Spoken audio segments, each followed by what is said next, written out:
नमस्कार मित्रांनो, big boss मराठीच्या घरामधून एक आलेली आहे लेटेस्ट अपडेट. मित्रांनो, बिग बॉस मराठी सीझन 5चा उद्या आहे ग्रँड फिनाले आणि एक दिवस अगोदरच अंकिता वालावलकरला मिळालेला आहे एक मोठा धक्का. कारण मित्रांनो, ओपनिंग वोटिंग ट्रेंड्समध्ये आता बराच फरक झालेला आहे. लेटेस्ट ओपनिंग वोटिंग ट्रेंडनुसार सर्वात बॉटमला म्हणजे शेवटला जी आहे ती आहे जान्हवी किल्लेकर. मित्रांनो, असं वाटत आहे की प्रेक्षकांना जान्हवी हा विजेता म्हणून नको आहे, म्हणून तिला सर्वात कमी वोटिंग झालेले आहेत आणि ती सर्वात शेवटी आहे. तर त्यानंतर जे नंबर 5 वर आहे ती आहे निकी तांबोळी. मित्रांनो, प्रेक्षकांना निकीचा गेम इतका काही चांगला वाटलेला नाहीये आणि तिला वोटिंग सुद्धा कमी झालेली आहे.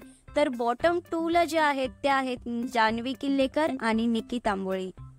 तर यानंतर नंबर 4 वर आलेली आहे अंकिता वालावलकर. मित्रांनो, कालपर्यंत वोटिंगमध्ये अंकिता वालावलकर ही 3 नंबरला होती, पण आज ती 14 नंबरवर दिसत आहे. तर नंबर 3 वर आहे धनंजय पवार. मित्रांनो, कालपर्यंत धनंजय हा 4थ्या नंबरवर होता, पण आज तो 3ऱ्या नंबरवर दिसत आहे. संपूर्ण कोल्हापूरमधून त्याला भरभरून वोटिंग होत आहे हेच असं दिसत आहे. म्हणूनच धनंजय पवार आलेला आहे नंबर 3 वर आणि अंकिता पोचलेली आहे नंबर 4 वर. तर मित्रांनो, नंबर 2 वर जो आहे तो आहे अभिजित सावंत आणि अभिजित सावंतला संपूर्ण मुंबईमधून वोटिंग होत आहे आणि म्हणूनच इतक्या साऱ्या वोटिंग घेऊन तो नंबर 2 वर आलेला आहे. तर नंबर 1 वर राज्य करत आहे सूरज चव्हाण. सूरज चव्हाणला तर पूर्ण महाराष्ट्र सपोर्ट करत आहे, त्याला भरभरून वोटिंग होत आहेत आणि तसंच वोटिंग घेऊन तो 1 नंबरवर आहे.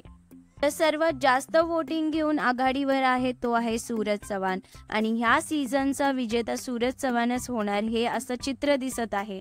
मित्रांनो, तुम्हाला काय वाटतं, कोणाच्या हातामध्ये येणार बिग बॉस सीझन 5 ची ट्रॉफी हे कमेंट सेक्शनमध्ये नक्की कळवा.